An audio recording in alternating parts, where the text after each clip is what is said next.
you may remember me from a place that was alive with the sound of music. Well, I've been set free to explore a much more beautiful place where the hills truly are alive with the sound of music. I'm taking a magical mystery tour to draw my very own musical map of Wales. I'll be travelling the length and breadth of the country, meeting some fabulous people. I used to be where you are. All with wonderful talents. And amazing tales to share. Hold on for a bumpy ride. I haven't driven a car in 10 years. It's really fine, honestly. Famous last words. When you're 16, going on 17, waiting for life to start. I'm slightly biased, but I think this journey will take us through the most stunning part of Wales, Pembrokeshire, my old home.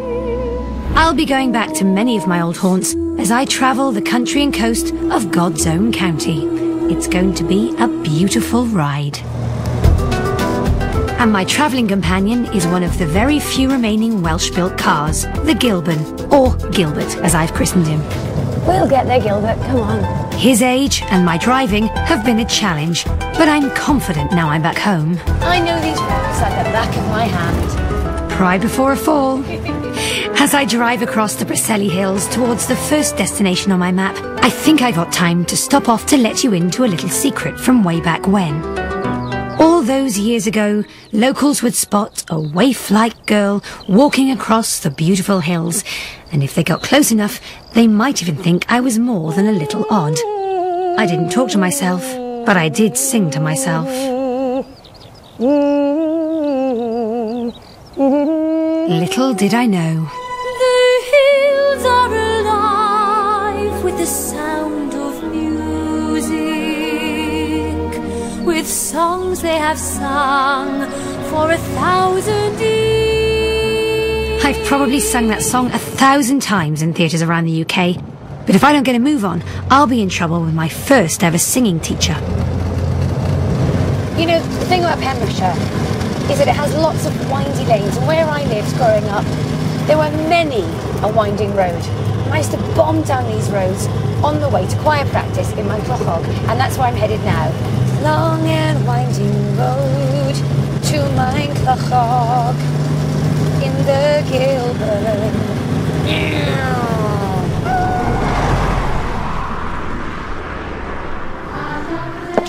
So here I am in Clochog, a place I'm very familiar with because I spent every weekend that I can remember of my childhood singing in Cor Iau Newyddion Da.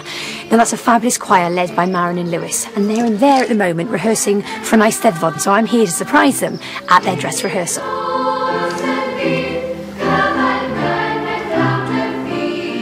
Sound pretty good. Under 12s. Amazing.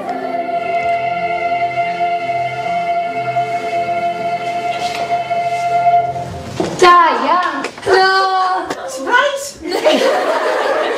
They're very quiet. Fion's face is full of surprise. Oh. How is she done? Good to see you. I used to be where you are. Can I sit at the back and be quiet? Take over if you want to, because I'm feeling old now. Go on then. Give me your best rendition and I'll give it a shot. Okay.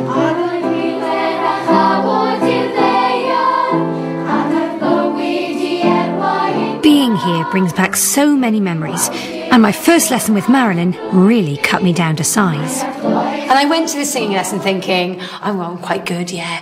Came out crying. I was in tears. You didn't say that time, but you used to say to your parents after many a lesson, I'm never going back to see that woman again, and they had to work on her to come back. If she hadn't, she wouldn't have got where she was now. No, I don't go out to make them cry. It's just tough love. If you want to go down into the entertainment, you know that how much of a backstabbing life it is. People will drag you down. I think it prepares you. And you've got to be hardened. You've got to be hardened for the outdoor life. But you were focused for the stage from the beginning. You just lived it. And that's what I see in a couple that are coming up here now again. And I really think some of those you'll hear of in time. Who would you prefer to conduct you in the Eisteddfod? Me or that woman there? What? Your days are numbered. This isn't in my contract, right? No, it's a dangerous life you lead, Connie. Well, you've got some mistakes, so let's see if Connie can pick them out. Right, here we go then. Believe it or not, this is the first time I've ever properly conducted, and I always thought it was so easy. But with 12 pairs of eyes focused on your every move for the beat and rhythm, I'm starting to realise I don't know my crotchet from my quaver.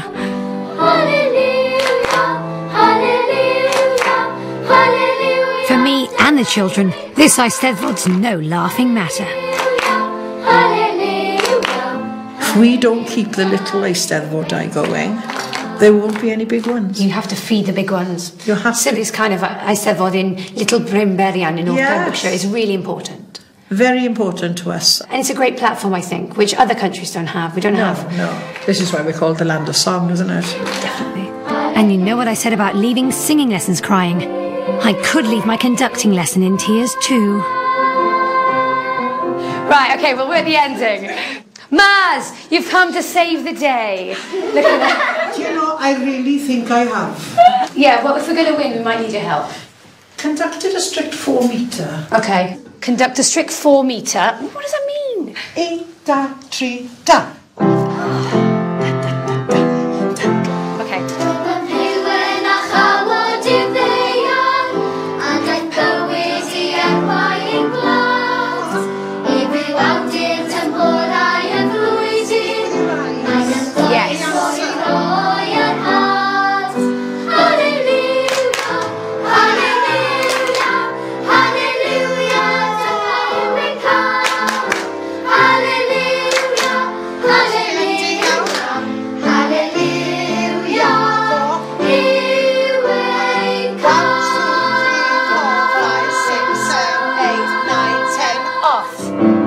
Yeah.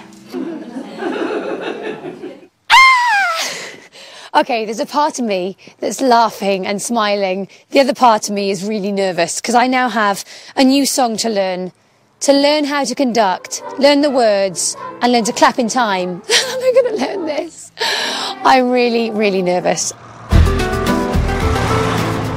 And there's not even time to do my homework, as I've got a very important appointment further west in the cathedral city of St. David's.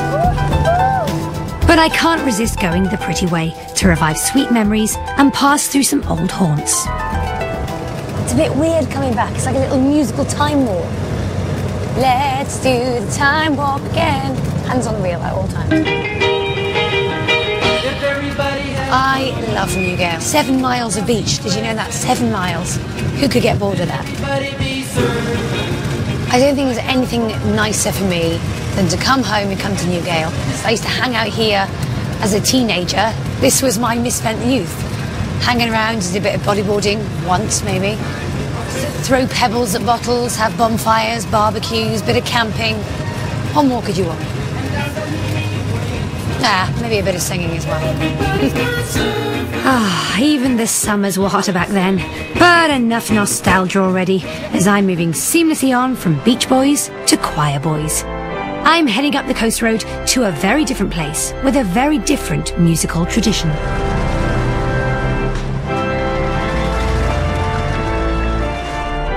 St. David's Cathedral has resounded to the chords of celestial music for over 6 centuries. Tens of thousands of worshippers and some amazing musicians have made music within these hallowed walls.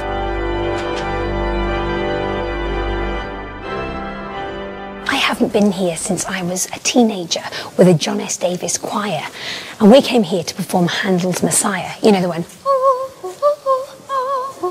That one. You can hear the beautiful acoustic. The only trouble was I wasn't really happy stood in the front row with the Messiah in front of me. I wanted to give all that, but that wasn't really loud in the choir.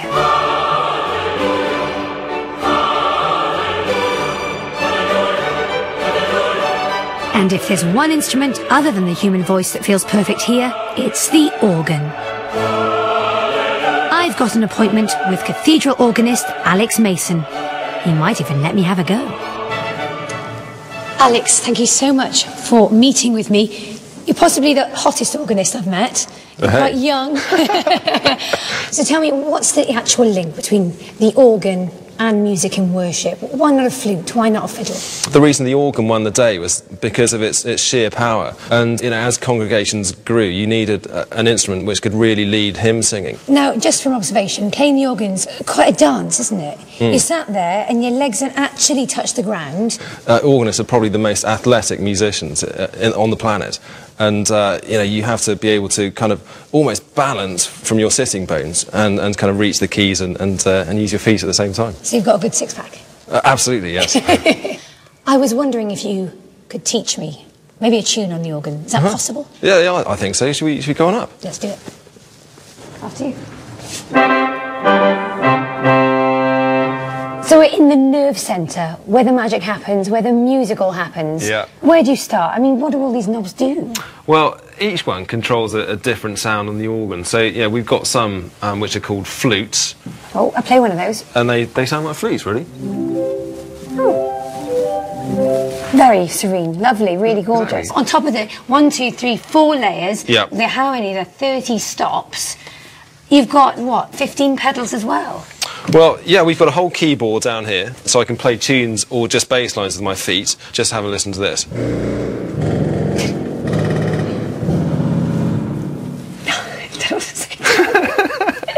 That was a surprise for an organ. And what's your favourite sound that the organ makes? I just love the power of the full organ.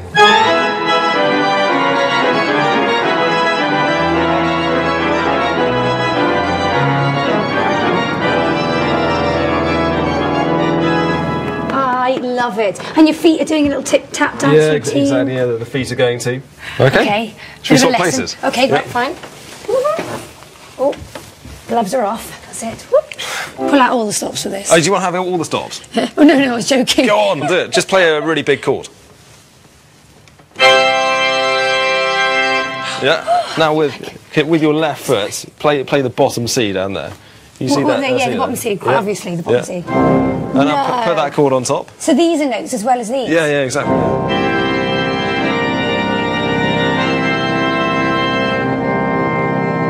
Wow. Great. Well, shall we try a piece? Do you know Bar Bar Black Sheep? Yes, I think I do. Okay. Shall I do the chord and yes, you do please. the right hand? 3 and.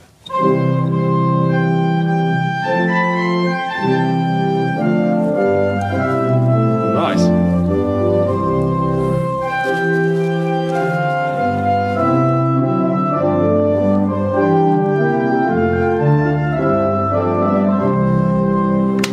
Nice. I love it. Brilliant. Wow. I think if I keep working at it, one day I could rival Alex. Or maybe not.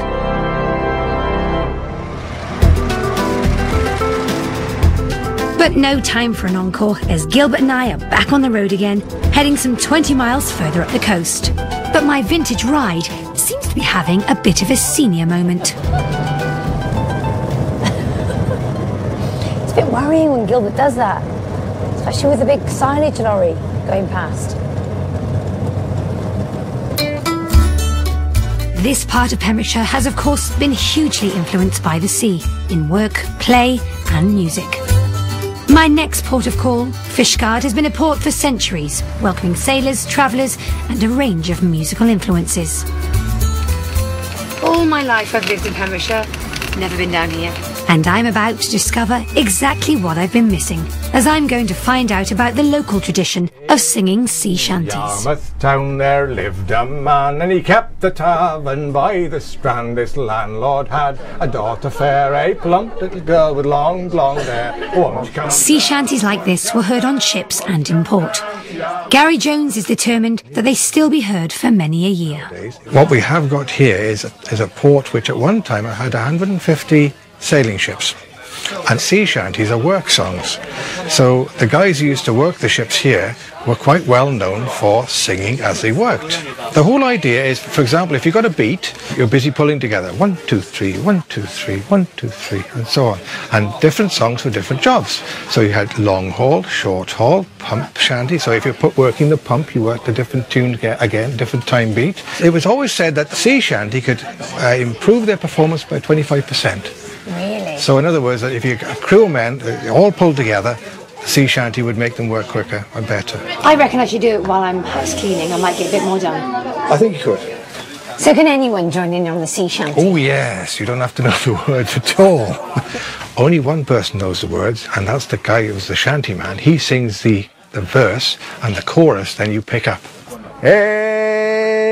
In South Australia I was born, heave away, haul away, South Australia round Cape Horn, bound for South Australia, haul away, you rowing king, heave away, haul away, haul away, you'll hear me sing, we're bound for South Australia. So what's unique about the sea shanty in Fishguard? It's the only place that you've got a weekly folk music session, probably in the whole of West Wales. And that happens in these pubs? And it happens in these pubs. It would have been on board ship years ago, but nowadays it's pubs, and it's spontaneous, and it's traditional, and it's not a revival. It's something which has always happened and still keeps going, which is nice. Why keep this tradition alive then? Because it's really good fun. Okay, girls, now we're going to get a lot of action in this. This is a hauling shanty, and we're going to haul a mast up aloft, okay? Are you ready? 100 years on an eastern shore. Oh yes, oh, 100 years on an eastern shore. 100 years ago, when first I went away to sea. Oh yes, oh, my girl said she'd be true to me. 100 years ago. Wait. Hey! What's it? Oh, thank you very much. Swept away at sea. I got my crab. To be honest, sea shanties were a closed songbook to me. But after this, I'll be whistling them as I work. Fueled by sea shanty and seafood, Gilbert and I are nearly at the end of the road as we head back inland. I've got a couple more stops before that dreaded Eisteddfod. No time for the faint-hearted. We'll be fine. But if something goes wrong, luckily our next destination is connected with the music of heaven and angels. Harps are always associated with Wales. Well, it is heaven on earth. And ours are so good, we've strung them thrice. Wales has been the home of the triple harp for centuries, but in the last few years, they have become an endangered species. I'm meeting Alan Thomas, who is trying to keep the tradition alive. So Alan, we're here in your workshop. The harp is a traditional instrument in Wales. Tell me how you go about making a harp. We sort of break it down to 3 different parts. That's the neck, with all the tuning pins and everything on, the column, and the sound box with the soundboard on it. There's laminates used inside for strength, and then they're veneered on the outside to give the beauty of the natural wood. Do you think it's a dying tradition? I think that I could be the only person in Wales at the moment making triple harps. So I don't know. It would be nice if somebody did carry it on. Alan, do you play the harp? No, unfortunately I don't. My father before me didn't learn to play either. He said he's too busy making the harps for other people to play and get their enjoyment out of the instrument. Well, it's all right. I know a man who can. Robin Hugh Bowen is one of Wales's most accomplished triple harpists. I love being serenaded. Robin, you're a triple harpist. Absolutely, yes How many indeed. of you are there in Wales? There's not so many. The one thing really about the triple harp is that in Wales it is still an unbroken oral folk tradition that's been passed down from the time when it was much, much more common and is still around. Where did it originate? Well, originally the idea of the 3 rows of strings was an Italian idea, an Italian invention really. The Welsh harpists in London in about 1650 heard of it. They brought it back to Wales, possibly about 1670, 1680, and became known as the uniquely Welsh harp. On a single row of strings, you basically get do, re, mi. So it's like 2 sets of the white notes of the piano with the black notes in between. And you have to reach through with your fingers to get at them. Could you show me some? Yes, of course I will, why not?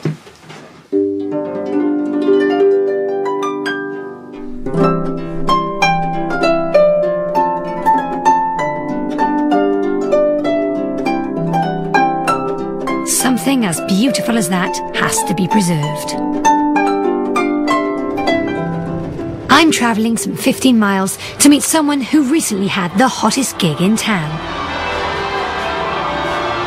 And it was straight to the most exclusive of receptions, in Buckingham Palace no less. Wales and the harp were well represented by the then royal harpist Claire Jones, who played for the 600 guests. And she happens to be from Pembrokeshire, and just happens to be an old mate from our Eisteddfod days. Small world, big harp. Hiya. Hello. Do you remember me? Of course. Can I come in? Thank Connie. And I met her just before the biggest wedding of the year.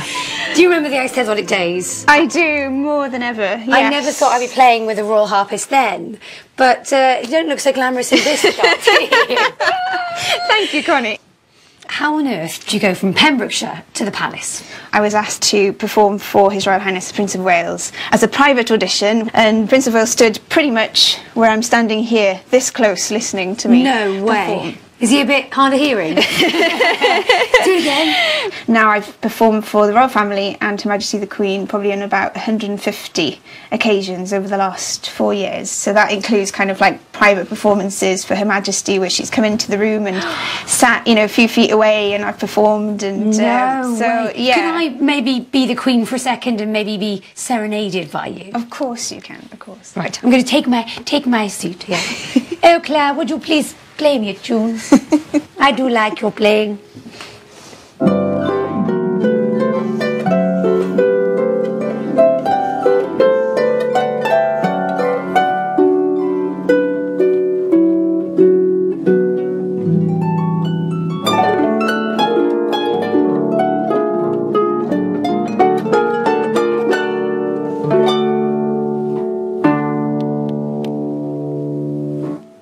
Wow.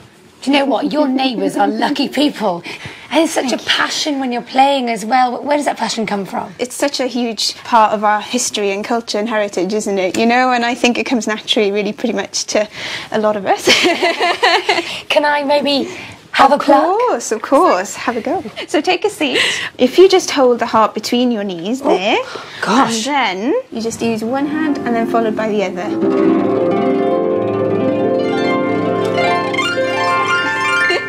Exactly. It was all a dream. Or it could be my worst nightmare. It's a world of laughter, a world of kiss. It's a world. Okay, I can't put it off any longer. I'm going to have to face the ultimate test. Conducting the Maenllwch Choir in the X Factor of all Eisteddfods, the final of the Under-12s choral section. OMG. You film me conducting my matronary choir. I'm getting so nervous, it's ridiculous. I mean, it's only Eisteddfod Gadeiriol Brimberian, but it feels like the Palladium. No, it feels like Wembley. Because all they see is my back, but I have to look like I know what I'm doing. 1, 2, 3. For those of you who haven't competed at an Eisteddfod, you may be surprised to see that we're the only choir competing. But that doesn't mean that we're going to get the prize. Oh no. In many Eisteddfodau, the adjudicators decide that nobody is good enough to win. That's meaner than Simon Cowell and Andrew Lloyd Webber on a bad night. It would be worse than coming second. I mean, the shame of it. Dyma nhw I chi, Harty Michael yn cael ei arwain y brynawn yma gan Connie Fisher. Diolch. My music and shadow.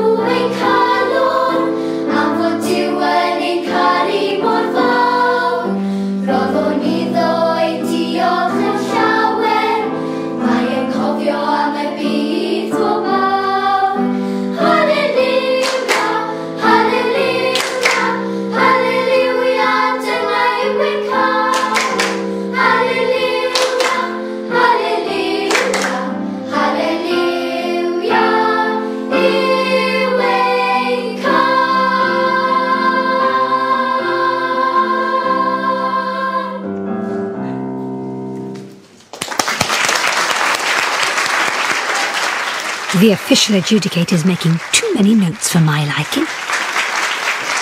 But here it comes. The results are in from the Maen Clochog jury. Wel, fi'n credu bod nhw'n heiddi'r wobr gynta. Felly da iawn.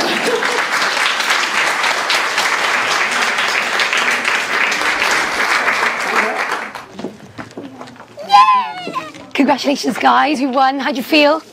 Amazing. The adjudication said you had lovely, sweet voices and you sang brilliantly as a group. So hopefully we shall go on to win the Urdd National one day. Caws. That was so nerve-wracking, I can't tell you. Do you know what? I'm used to standing up on stage and singing a song and trying not to forget the words. When I stood there conducting it, it was like doing this, conducting, remembering the words, clapping. I'm not sure I've got an alternate career, but I'm happy it's over and I did my 1, 2, 3, 4 perfectly. Whew.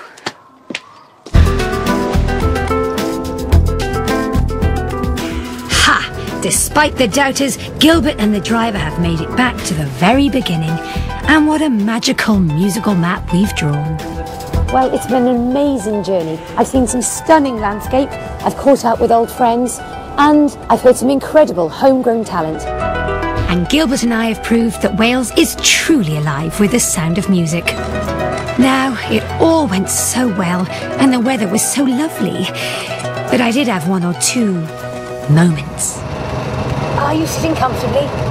Then we'll begin. How do you solve a problem like Maria? How do you catch a crowd? Forget Jerry Halliwell. I've got the new dress. I'm afraid they don't sing. Could you give me bread of heaven? Not at all. Does it matter I'm looking to the road every now and again? No, I love it. Oh, he'll start. Oh, sorry. How do you make her stay? Everyone behind me's laughing. Driving that was quite hard, isn't it? Oh, how do you solve Sorry, the door's stuck. So, wow, and excuse me. Don't wait.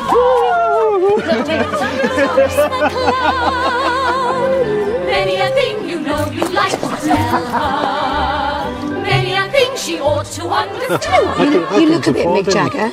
I think so. Well, go on, do it, do it. Oh, I haven't got the lips anymore. Feed the pigeons. Big box, little box. New Bollywood star is born. Rock and roll. Love it. Are we nearly there yet? Not under the wee-wee. The video, that's all, folks.